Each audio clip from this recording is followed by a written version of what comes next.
আসসালামু আলাইকুম। 21শে আগস্ট ভয়াবহ গ্রেনেড হামলা মামলায় তারেক রহমান, আব্দুল সালাম পিন্টু, লুৎফুজ্জামান বাবর সহ সবাই যে খালাস পেয়ে গেলেন, অনেকে হতবাক হয়েছিলেন যে কারোর কোনো দণ্ড হলো না। তার মানে কি 21শে আগস্ট হিসেবে পৃথিবীর বুকে কোনো ভয়াবহ হামলার কোনো নজির স্থাপিত হয়নি। যাই সেই খালাসের বিরুদ্ধে রাষ্ট্রপক্ষ এখন আপিল করার অনুমতি পেয়েছে। এতে কারোর কি মনে হওয়ার কোনো সুযোগ আছে যে ন্যায় বিচার প্রতিষ্ঠার জন্য রাষ্ট্রপক্ষ আপিলের অনুমতি পেল? আমাদের বিচার বিভাগ স্বাধীনভাবে চলছে, কারোর কি মনে হয়? মনে হওয়ার কোনো কারণ নেই। এই আপিল করার অনুমতি দেওয়ার মাধ্যমে আবারও তারেক রহমান তোপের মুখে পড়লেন। বিএনপির রাজনীতি খানিকটা হলেও মোটামুটি অন্যদিকে সরিয়ে দেওয়ার চেষ্টা করা হলো বা শুরু হলো। 2রা জুন অর্থাৎ সোমবার প্রধান উপদেষ্টা আবারও সর্বদলীয় বৈঠক ডেকেছেন সংস্কার ইস্যুতে। এখানে যে আবার সবাইকে কলা দেখানো হবে নিশ্চিত। আমি এই যে কলা শব্দটি ব্যবহার করলাম, এটি আমার শব্দ নয়, এটি খোদ বিএনপির শীর্ষ নেতাদের কেউ কেউ এমন শব্দই ব্যবহার করেছেন। দলের স্থায়ী কমিটির সদস্য সালাউদ্দিন আহমেদ শনিবারই এমন মন্তব্য করেছেন। তিনি কি বলেছেন? তিনি বলেছেন আগামী 2রা জুন প্রধান উপদেষ্টা আবারও বিএনপিকে ডেকেছেন। ভাবটা আমরা এরকম বুঝেছি বা বুঝতে পারছি, আনুষ্ঠানিকতা আর আলোচনার কোনো কমতি নেই, কিন্তু কাজের কোনো খবর নেই। 2 তারিখে দ্বিতীয় পর্বের আলোচনার আবার শুভ উদ্বোধন হবে। প্রথম পর্যায়ে আলোচনার একবার উদ্বোধন করেছেন, আবার ডেকেছেন 2রা জুন। দ্বিতীয় পর্বে আলোচনার আবার শুভ উদ্বোধন হবে। কেন উদ্বোধন কয়বার করতে হবে? তৃতীয় পর্যায়ে গিয়ে আপনারা এবার আবার এটা একত্র করবেন, মানে রিভিউ করা হবে সবকিছু, পুরনো আলাপটালা। এইভাবে আপনারা আমাদের সংস্কারের কলা দেখাচ্ছেন। তারা বুঝতে পারছে, কিন্তু তারা এগোতে পারছে না। এখন যেটি অপ্রিয় হলেও বাস্তবতা, অনেকে বলা বলে শুরু করেছেন জুনের মধ্যে নির্বাচন থেকে এক চুলও প্রধান উপদেষ্টা নড়বেন না, এমনটি সরকারের পক্ষ থেকে জানিয়ে দেওয়া হয়েছে এবং বিএনপি সেটি মেনে নেবে। অনেকেই বলছেন, কেন এমনটি বলছেন? তার কারণ বিএনপির আন্দোলনের পূর্ব অভিজ্ঞতা থেকে মানুষ এমনটি বলা শুরু করেছেন। 8-10 জন বলা তো যেমন এক কথা, আর সিনিয়র সাংবাদিক নুরুল কবিরের মতো মানুষ যখন এই কথা বলেন, তখন তার মিনিংটা নিশ্চয়ই অন্যরকম গুরুত্ব বহন করে। শনিবারই তিনি একটি টক শোতে বলছিলেন যে বিএনপি তো সবসময় দ্বিধাগ্রস্ত থাকে, দ্বিধাদ্বন্দ্বে থাকে। তাদের আন্দোলনের যেই কৌশল সব শেষে কেমন যেন সব মাঠে মারা যায়। কখনো বলে ঈদের পরে আন্দোলন হবে, কখন বলে রোজার পরে আন্দোলন হবে, কখনো বলে পরীক্ষার পরে আন্দোলন হবে।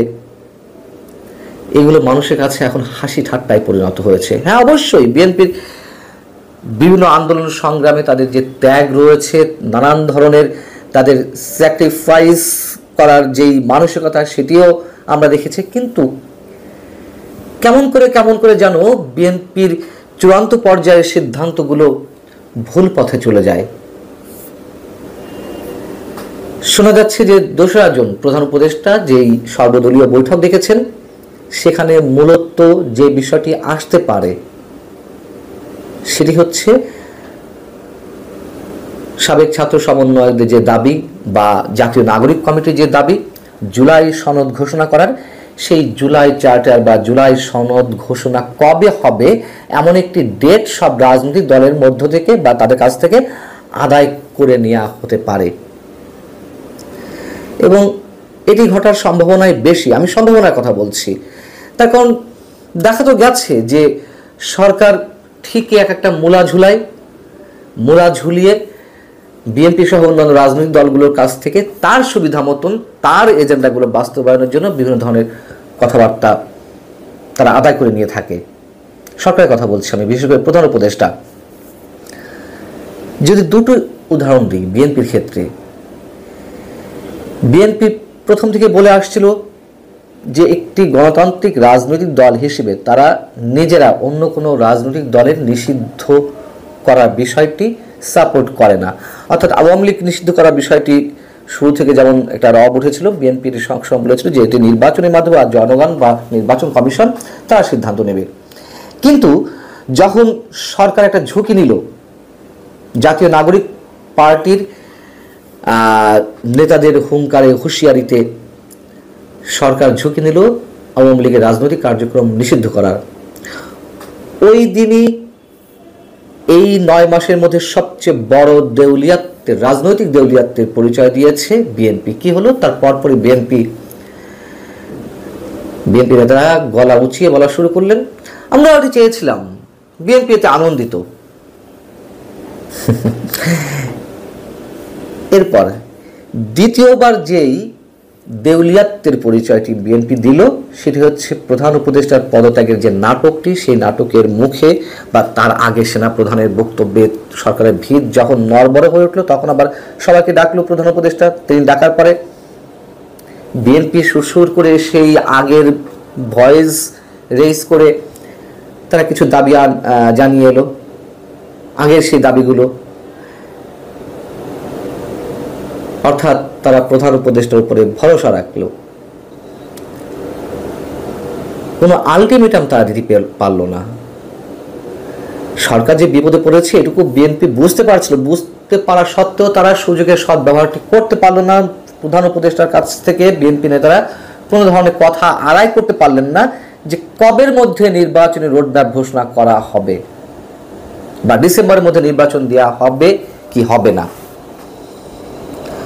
এবারও সম্ভবত বিএনপি তৃতীয়বারের মতন পরাজয় বরণ করতে যাচ্ছে বা তাদের রাজনৈতিক দেউলিয়াত্ব প্রমাণ করতে যাচ্ছে। এখন তারেক রহমানের খালাসের বিরুদ্ধে যে আপিল হবে সেটিকে সরকার নিশ্চয়ই রাজনৈতিক অস্ত্র হিসেবে ব্যবহার করার চেষ্টা করবে। একদিকে নানান ধরনের লোভনীয় মূলার সঙ্গে এখন রাজনৈতিক খড়গ নামিয়ে আনার একটা রক্তচক্ষু সরকারের পক্ষ থেকে বিএনপির উপরে দেখানো হতে পারে। বাস্তবতা হচ্ছে বর্তমানে যে রাজনৈতিক সংকট, বাংলাদেশ একটা গভীর ষড়যন্ত্রের মধ্যে রয়েছে। এই মুহূর্তে একটি বড় শক্তিশালী রাজনৈতিক দল হিসেবে বিএনপির উপরে অনেক কিছু নির্ভর করছিল, এটি বাস্তবতা। কিন্তু বিএনপির দূরদর্শিতার অভাবে, রাজনৈতিক চূড়ান্ত সিদ্ধান্তহীনতার অভাবে সম্ভবত বাংলাদেশকে কঠিন বিপদের মধ্যেই পড়তে যাওয়া হচ্ছে। আল্লাহ হাফিজ, ভালো থাকুন সবাই।